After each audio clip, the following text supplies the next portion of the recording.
Kenya will finance major development, roads, energy, water systems, logistics and digital networks through two new tools, the new National Infrastructure Fund and the Sovereign Wealth Fund.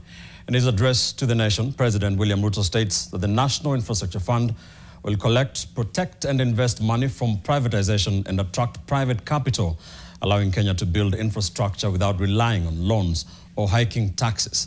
The Sovereign Wealth Fund will act as the country's long-term savings account, investing surplus revenues to grow national wealth and cushion the economy in difficult times. As NTV's Laban Shaban tells us, Ruto says that together these funds offer a smarter, sustainable way to support Kenya's development while reducing debt pressure.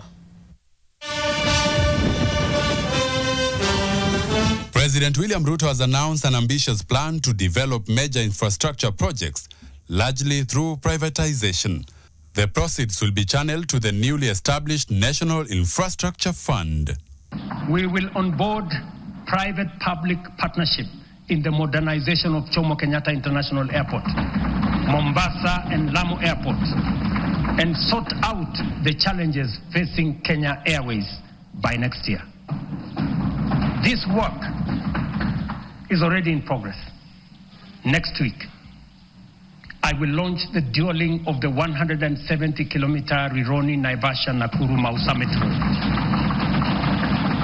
On the same day, I will break ground on the dualling of the 58-kilometer Rironi-Maimayu-Naivasha Road.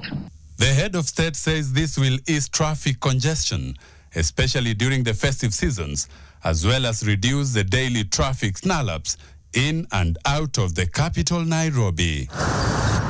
Additionally, roads earmarked for dualling include Muthaiga Kiambu Ndumberi, Machakos Junction Mariakani, Mau Summit Kericho Kisumu, Kisumu Busia, Mau Summit Eldoret Malaba, Adriva Namanga, Karatina Nanyuki Isiolo, Makutano Embu Meru Maua, Mtwapa Malindi Mombasa, all the way to Lungalunga, Kericho Kisii Migori Isabenia, and Nakuru Nyahururu Karatina Kisii Oyugis Ahero. The northern bypass, James Kishuru Roads, Bomas Karen Gong, and Bomas Ongata Rongai Kiserian, including Gong Isinya and Naivasha to Kikuyu, among many other key corridors nationwide. The drive will also include extending the standard gauge railway from Naivasha to Kisumu and eventually to Malaba beginning January 2026. Estimates indicate that achieving these four priorities will require at least 5 trillion. This is undeniably a large sum. Some may see it as unrealistic, even audacious, for a country like ours.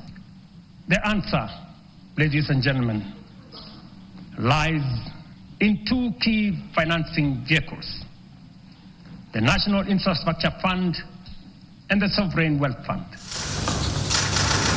The president revealing that he will sign the government-owned enterprises bill into law on Friday, a move that will firmly establish the National Infrastructure Fund. He adds that the country cannot continue funding essential infrastructure through what he terms as unsustainable borrowing or by burdening taxpayers with additional taxes. The National Infrastructure Fund will break this cycle. All proceeds from privatization will be ring-fenced, preserved, and reinvested into new infrastructure and wealth-creating assets.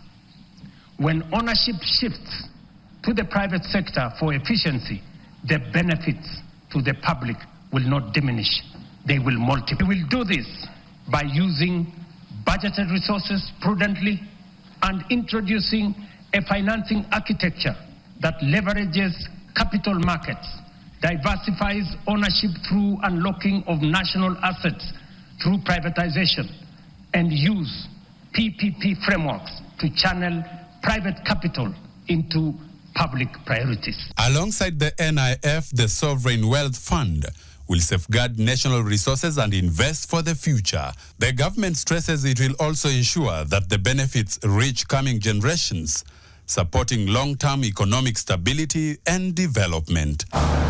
Laban Shaban, NTV.